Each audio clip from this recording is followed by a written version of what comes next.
and we'd like you guys to join us for our show Thursday, July 22nd. So if you're watching this today, the show's tomorrow at 7 Eastern, 4 Pacific. We have a new panel of kids coming on, right, Don? Well, I think what makes this show unusual is that we're pretty much letting these 3 girls come on, and they really wanted to do this topic. They're producing the show with us. They came to us and said, we want to talk about social media and social misinformation. All of us have Instagram accounts that we're very proud of. And we're interested in hearing what makes them feel this is such an important show, their social media accounts. We want to know what their journey's about. We, as usual, want to learn what we're not learning about. And we want to know what's real and what's not real. And I mean, I think it's also the fact that social media has penetrated almost every part of our lives today. And eliminated our former president. We don't even let Donald Trump get on. He's banned. Right? He's banned. I mean, so there's obviously a concern about the influence, and not necessarily a positive influence, about what everybody's getting exposed to. And what is it with this world we're living in now? What is so important about people going on social media? What is the share culture? What is the share culture? What's motivating the share culture?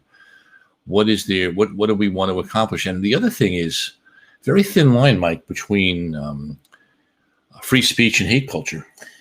I mean, where do you draw the line between free speech and hate culture? I mean, what can you legislate? What can you arrest someone for? Well, Facebook many years ago made the decision to not allow people to give other people thumbs down on their posts. That's unbelievable. They have a heart emoji. You can like it, you can care it, but you can't dislike something. That is amazing. So they eliminated hate. I don't know if it helped, but so what kind YouTube allows the dislike button, but Instagram just has a heart. Facebook said no. Well, I think we need to try to understand. I'd like to hear from the kids about what that's about. I mean, if we're going to be an informed culture, and why not hear all sides, both the good and the bad? And it's interesting. You would think, why would Facebook and Instagram not do that?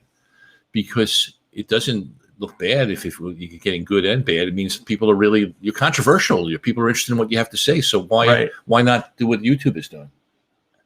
I don't know. I mean, they made that decision a while ago. I mean, these guest panelists that are coming on tomorrow, they're documenting their journeys right on Instagram.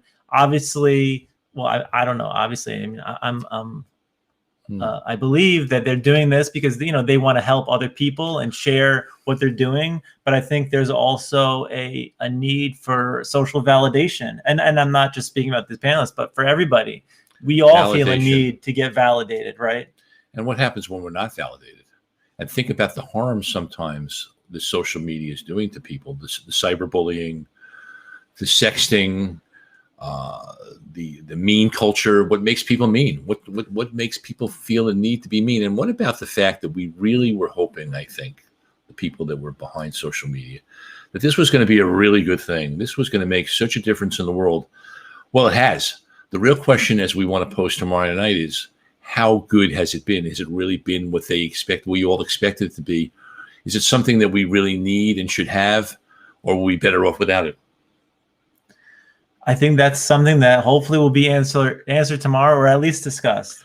We have a lot to learn, because this is the world we live in now, and nothing's a secret anymore.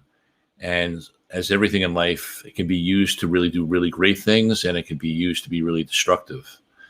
And so these 3 girls obviously believe in their Instagram accounts. And I want to know why they feel what they're doing is different from what other people are doing, and why are not more people doing what they're doing then? Well, I think that, this is kind of an unmasking, right? Instagram and a lot of what people are putting out there, it's their best side. They only share their best meal. They only share their best photos, their best selfies, their best vacations. So the fact that kids are talking is a live stream, and we're not editing it. We're not filtering it. We're hearing it, straight as it comes out. And I think this is kind of revealing, and it's maybe it's gonna hope, maybe it'll be a challenge for them, and maybe it will be a revelation. We'll see what happens. Well, but we could also see, hasn't some of the social media been a cry for help? I mean, is it always people masking? Isn't there also a lot of unmasking? Where do you draw the line between masking and unmasking? And sometimes it can be used in a way of someone's reaching out for help. I guess I could see that as a good thing. If someone wants to be vulnerable and reach out for help, then we should pay attention to it. But maybe it's true. Maybe what you're saying, am I right, is that maybe people are just using it to look good and share, and not want to show us what's behind the mask. Right, right. And you're a sculptor. As a matter of fact, I have one of your sculptures, and one of the things that's cool about your sculpture is, tell us a little bit about that sculpture that I have. Well, yeah, I mean, the sculpture, it's in my foyer now. Yeah, and that sculpture actually was made before Facebook, before social media, and it basically it's talking to the effect of, we present a certain face of ourselves to the world. We show the world what we want them to see, and that's not necessarily who we are, and what we're afraid of or what's bad about us. We often, try to hide it. We tuck it behind ourselves, and that's why the sculpture has a big mask above it, and then in the back there's like an evil face in the back, because that's showing the opposing figures in our lives and the opposing forces of what we want people to see and what we don't want them to know about. So do you feel that maybe people are not doing that enough in social media? I think that social media has only amplified what people were doing before. Which was you put on your best suit, you fix your makeup, you do your hair, and you go and you put a smile on your face and you walk into the world. But when you come back to the private of your own life, all that, you let all your baggage out because nobody's watching. And because in social media you have millions and billions of people looking, it's just become amplified. Yeah, what I don't like, and the danger of it is that people can be so mean, and it becomes like a cult culture, because people are using it in a way to influence and brainwash. One could say that it's, if you look at some of the movements, QAnon could be considered a cult, where it's like you're really trying to influence people to think a certain way rather than have a dialogue. And I'm concerned about that misinformation. We found that out on the Body Image show, that there was a lot of that going on, misinformation, right. And people then feeling that they're not doing it right. They're missing out on something. And if you're vulnerable enough, what do you do? This is the big question. If you're really vulnerable and you're not sure who you are and who you want to be, and somebody comes on strong, this is a real platform to be very influential, and it can be both in a good way and in a bad way. But how do we control that? Are there enough controls? Again, full circle, the thin line between free speech and hate culture. Well, let's see about it tomorrow, because kids are talking, right? Kids are talking. Let the kids talk. Come join us. We want more people visiting us. We want the party and the think tank to widen in its scope.